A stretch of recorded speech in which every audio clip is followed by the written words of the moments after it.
આમ આદમી પાર્ટીના નેતા રાજુ કરપડાએ અચાનક જ પાર્ટીમાંથી રાજીનામું આપી દીધું છે। હવે આ મુદ્દે આપ ધારાસભ્ય ચેતર વસાવા અને આપ નેતા પ્રવીણ રામે પોતપોતાની પ્રતિક્રિયાઓ આપી છે। આવો સાંભળીએ તેમણે શું કહ્યું। નમસ્કાર, હું છું ચંદ્રિકા પુત્રી નિરાલી। નમસ્કાર મિત્રો, જય જવાન જય કિસાન।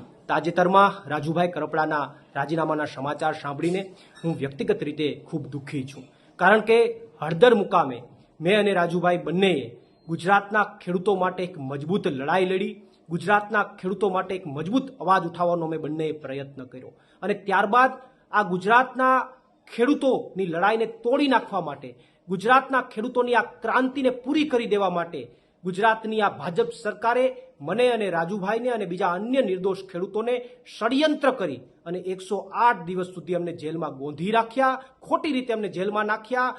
જેલમાં પણ આ ભાજપની સરકારે અમને યાતનાઓ આપવામાં કંઈ બાકી ન રાખ્યું, અમને હેરાન કરવામાં કંઈ બાકી ન રાખ્યા, અમારી ઉપર પ્રેશર બનાવવામાં પણ આ ભાજપની સરકારે કંઈ બાકી ન રાખ્યું। અને એટલા માટે મને શંકા છે કે બીજેપીની આ પ્રેશર ટેકનિકના કારણે ક્યાંક અને ક્યાંક રાજુભાઈએ રાજીનામું આપ્યું હોય એવી મને શંકા છે। પરંતુ હજુ પણ અમારા પાર્ટીના તમામ નેતાઓ અને મારે પણ રાજુભાઈ કરપડા સાથે વાત થઈ નથી। અમે એમની સાથે જ્યારે વાત કરીશું ત્યારે અમને ચોક્કસથી યોગ્ય કારણ જાણવા મળશે અને જ્યારે યોગ્ય કારણ જાણવા મળશે ત્યારે ચોક્કસથી અમે ગુજરાતની જનતા સામે એ યોગ્ય કારણ મૂકીશું।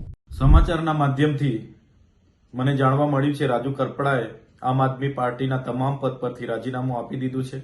ત્યારે મેં એમને સંપર્ક કરવાનો પ્રયાસ કર્યો, પણ એમની સાથે સંપર્ક થયો નથી। હું જ્યાં સુધી રાજુભાઈને ઓળખું છું ત્યાં સુધી એ ખેડૂતોના મજબૂત નેતા છે। આમ આદમી પાર્ટીમાં રહીને ખેડૂતોના ન્યાય માટે અનેક લડતો એમણે લડી છે। એમાંની એક લડત બોટાદ કડદા પ્રથા નાબૂદ કરવા માટે એમણે હળદરમાં આંદોલન કર્યું। એ દરમિયાન એમને 100 દિવસથી પણ વધારે જેલમાં પણ રહેવું પડ્યું। ત્યારે આ ભાજપ સરકારની નીતિ રહી છે કોઈ પણ વિપક્ષના નેતાને ડરાવવાનું, ધમકાવવાનું, દબાવીને કઈ રીતના એમના તરફે લઈ જવું, કઈ રીતના આંદોલનને દબાવી દેવું, આંદોલનને તોડી દેવું, એ જ નીતિનો ઉપયોગ એમણે આ વખતે રાજુભાઈ કરપડા પર પણ કર્યો છે।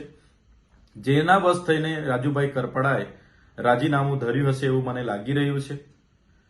જે પ્રકારે આમ આદમી પાર્ટીએ પૂરા ગુજરાતમાં ખેડૂતોની સાથે રહીને જે લડત આખી ઊભી કરી છે, એ લડત આજે પણ આમ આદમી પાર્ટી લડે છે અને આવનારા દિવસોમાં પણ લડવા માટે આમ આદમી પાર્ટી કટિબદ્ધ છે। ગુજરાતની જનતા માટે હર હંમેશ આમ આદમી પાર્ટીના કાર્યકર તરીકે અમે સૌ ગુજરાતની જનતાના ન્યાય માટે હર હંમેશ લડતા રહીશું। તો તમે પ્રવીણ રામ અને ચેતર વસાવાની વાતથી કેટલા સહેમત છો, શું વિચારો છો, કમેન્ટ કરીને જણાવો। અત્યાર માટે બસ આટલું જ। સમાચારને લગતી વધુ અપડેટ્સ માટે અમારી વેબસાઇટ www.gujaratplus.in પર પણ માહિતી મેળવી શકો છો। ધન્યવાદ।